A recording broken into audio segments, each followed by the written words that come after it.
Olá, meus amados e minhas amadas, tudo bem com vocês? Espero que sim. Sejam muito bem-vindos a mais um vídeo aqui do canal. E hoje eu vou compartilhar com vocês mais uma mensagem para a nossa edificação. E hoje o texto se encontra no Evangelho de Mateus, capítulo 5, do verso 13 ao 16, que diz assim: Vós sois o sal da terra. Mas se o sal perder o seu sabor, com o que se há de temperar? Para nada mais presta, senão para se lançar fora e ser pisado pelos homens. Vós sois a luz do mundo. Uma cidade edificada sobre um monte não pode ser escondida. Igualmente, não se acende uma candeia para colocá-la debaixo de um cesto. Ao contrário, coloca-se no velador e assim ilumina a todos os que estão na casa. Assim, deixai a vossa luz resplandecer diante dos homens, para que vejam as vossas boas obras e glorifiquem o vosso Pai que está nos céus. Esse texto aqui, ele é interessante, eu acredito que seja do conhecimento de todos, que ele está inserido dentro do tão conhecido Sermão do Monte ou Sermão da Montanha, como vocês conhecem ou possam conhecer. E é interessante porque esse é o sermão mais longo registrado nas Escrituras do nosso Mestre, onde contém vários e vários ensinamentos. Aqui, basicamente, ele está meio que no início desse sermão. Ele já havia falado sobre as bem-aventuranças e ele dá prosseguimento aos seus ensinamentos, entrando nesse ponto aqui sobre ser o sal da terra, sobre ser a luz do mundo. E é sempre importante ressaltar que aqui existe um plano de fundo nesse Sermão da Montanha. E que plano de fundo é esse? O plano de fundo judaico. Bem sabemos que Cristo era judeu, Cristo veio da linhagem da tribo de Judá, né, e ele seguia todos os preceitos da lei, ele cumpriu todos os mandamentos da lei, então ele seguia todos os procedimentos judaicos que necessitava daquela época. Os seus discípulos, da mesma forma, eles eram judeus, embora Levi tenha sido cobrador de impostos, tenha sido meio que um traidor da nação judaica, prestando serviços para o Império Romano, ele era judeu. Então, nós podemos observar aqui um plano de fundo judaico. E por que eu estou falando esse plano de fundo? Justamente por conta de alguns termos que eu vou citar para vocês aqui, sobre o sal e sobre a luz. Primeiro, o sal. Cristo já enfatiza, vós sois o sal da terra. E hoje nós entendemos e conhecemos o sal para quê? Para temperar, né? Nós vamos ali fazer um prato, uma comida, um almoço, um jantar, e para dar um sabor para aquela comida é necessário colocar um sal, não é verdade? Você pode deixar de colocar qualquer tempero, mas se você não colocar um salzinho, não fica do mesmo jeito. E aqui Cristo está falando o seguinte: vós sois o sal da terra. E esse sal, nesse período, naquela época, ele tinha um outro significado, ele tinha também uma outra importância. Além de dar o sabor, ele também tinha uma outra propriedade, uma outra característica, que era o quê? Conservar os alimentos. Ele tinha essa propriedade, ele tinha nele essa composição que ajudava na conserva dos alimentos. Isso a gente vai ver dentro da história judaica acontecendo em vários momentos. Hoje nós temos nossos refrigeradores, né, geladeira, freezer, onde você consiga conservar o alimento, mas naquela época não tinha, e um dos meios utilizados era o sal. E o sal, ele tinha uma importância tão grande que ele também era utilizado como simbologia para determinar alianças, né, para dizer que aquilo deveria perdurar, que aquilo deveria permanecer conservado, devia ser uma forma de conservar aquele pacto. Então era utilizado muito esse termo sal, pacto de sal. E para a gente confirmar um pouco isso, nós vamos dar uma lida em alguns textos. O primeiro deles se encontra em Levítico, capítulo 2, verso 13, que diz assim: Temperarás com sal toda a oblação que ofereceres, e não deixarás de pôr na tua oferta de cereal o sal da aliança de teu Deus. A toda oferenda juntarás uma oferta de sal a Deus. Então aqui a gente já pode perceber a importância do sal nessa manutenção do alimento, no sabor do alimento. E aí existe um outro texto que eu também quero ler com vocês, que se encontra em Números, capítulo 18, verso 19, que diz assim: a partir de agora estou entregando a ti, a teus filhos e a tuas filhas, como decreto perpétuo, todas as ofertas especiais que os israelitas me oferecerem. Esta é uma aliança de sal perene e inquebrável, que eu, o Eterno, estabeleço para ti e para todos os teus descendentes. Olha só a importância aqui do sal. Aqui já foi-se usado o sal de uma forma simbólica sobre algo que deveria ser perpétuo, algo que deveria perdurar, deveria ser conservado. E isso é colocado como uma aliança de sal, para que isso viesse realmente ser conservado. E o que isso tem a ver com a fala de Cristo dizendo que os discípulos eram o sal da terra? Tudo a ver. Por quê? Cristo estava iniciando os seus ensinamentos. Então o que Cristo estava querendo dizer para os seus discípulos? Vocês são essa conserva. Vocês precisam conservar a minha palavra para quê? Para que vocês consigam levar essa palavra para outras pessoas. E isso tem uma importância tão grande que nós vamos encontrar relato em Atos dos Apóstolos, no capítulo 2, verso 42, dizendo que as pessoas permaneciam, eram instruídas segundo as palavras dos apóstolos, elas permaneciam na doutrina dos apóstolos. Vamos conferir o texto? Atos 2, 42 diz assim: eles perseveravam no ensino dos apóstolos e na comunhão, no partir do pão e nas orações. Olha só a importância da conserva das palavras do Mestre. Olha só a importância de manter vivo aquilo que Cristo tinha ensinado para eles.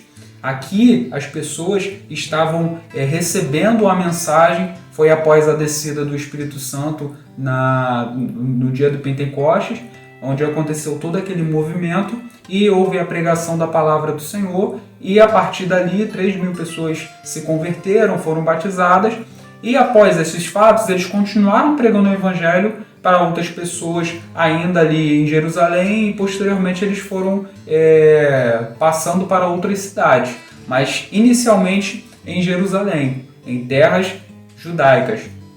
Então nós podemos perceber a importância de guardar e de manter vivo todos os ensinamentos do nosso Mestre. Aqui eles demonstraram exatamente isso. Por quê? Hoje nós temos a Bíblia em mãos para conferir, para poder seguir, para poder ler, entender, praticar. Mas naquela época as pessoas não tinham a Bíblia em mãos. Então a palavra, a doutrina que os apóstolos ensinavam para as pessoas era o que estava valendo. Olha só a importância e a responsabilidade que Cristo fala que os apóstolos tinham de ser essa conserva, de ser esse tempero para o que o mundo precisava, aonde pessoas precisariam ouvir de sua boca a confirmação de que o Messias realmente havia vindo e que morreu e ressuscitou e que um dia voltaria para buscar aquele povo, e hoje nós também aguardamos nessa esperança. E aí, dando continuidade aqui no relato de Cristo, ele vem falando logo em seguida: vós sois a luz do mundo. E olha a importância também desse significado da luz. O próprio Mestre, nós vamos perceber em várias passagens, inclusive no Evangelho de João, Cristo falando que ele é a luz do mundo. Vamos ler. João 8,12 diz assim: falando novamente ao povo, disse Jesus: eu sou a luz do mundo. Aquele que me segue não andará em trevas, mas terá a luz da vida. João 9,5 também diz o seguinte: durante o tempo em que estiver no mundo, sou a luz do mundo.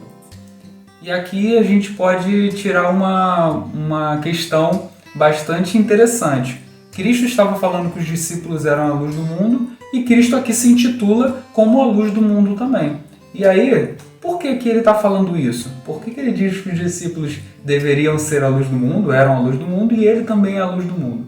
E aí vocês lembram no início do vídeo que eu falei sobre o plano de fundo judaico?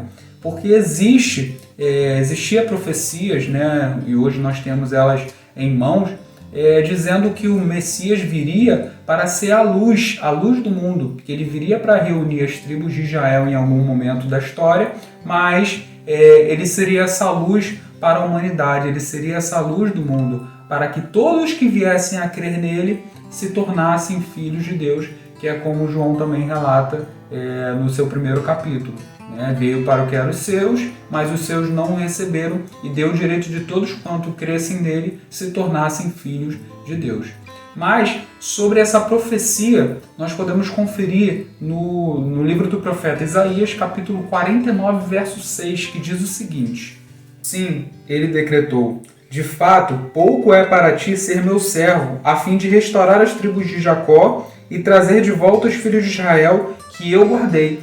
Também farei de ti uma luz para os gentios, de modo que leves a minha salvação para todas as nações até aos confins da terra.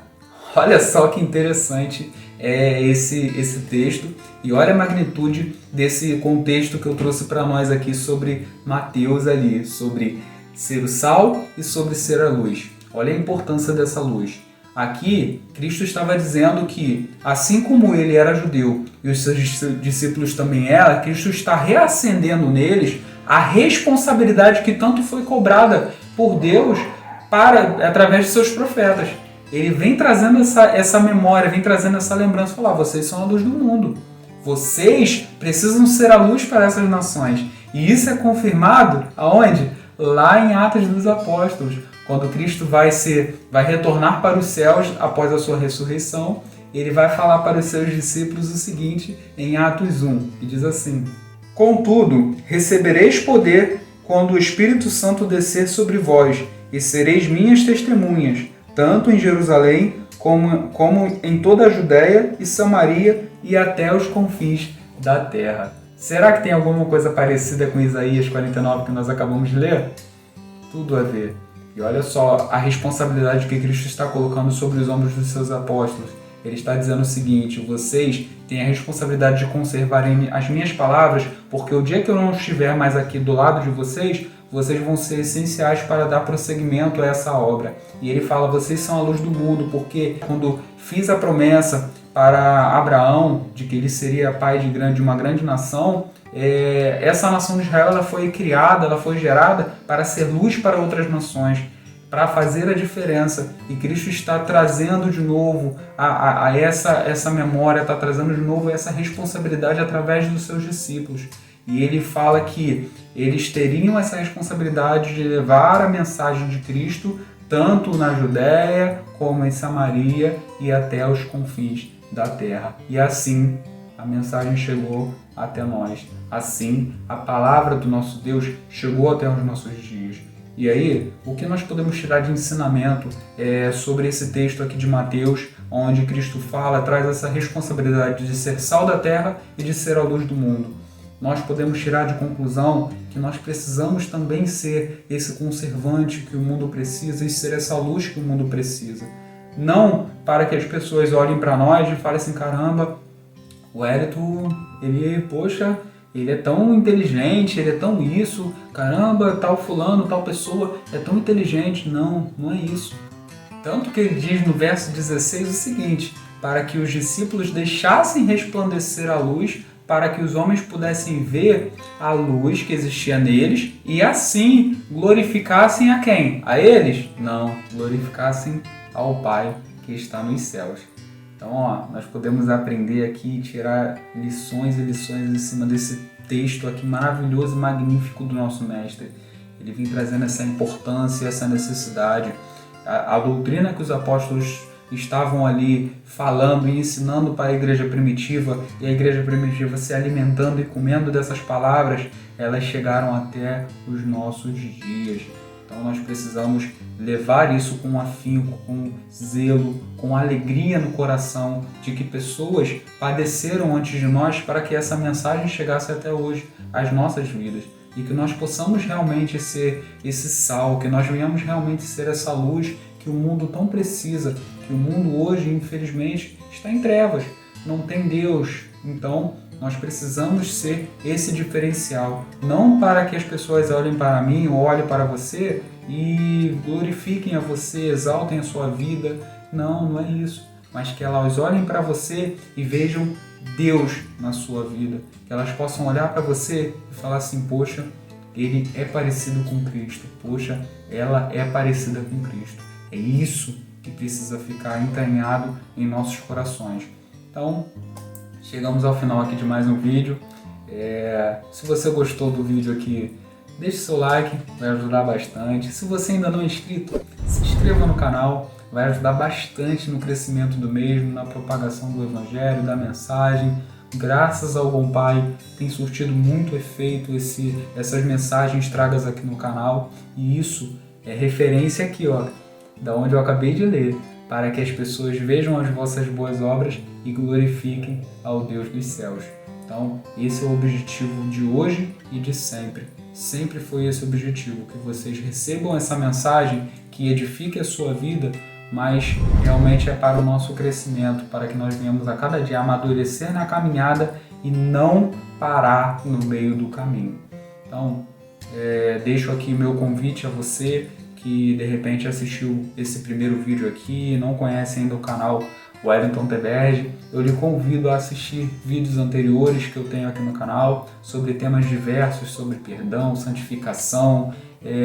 Tem uma série que eu acabei de terminar falando sobre unidade e alegria, onde eu trato do versículo 4 ao versículo 7 de Filipenses, capítulo 4.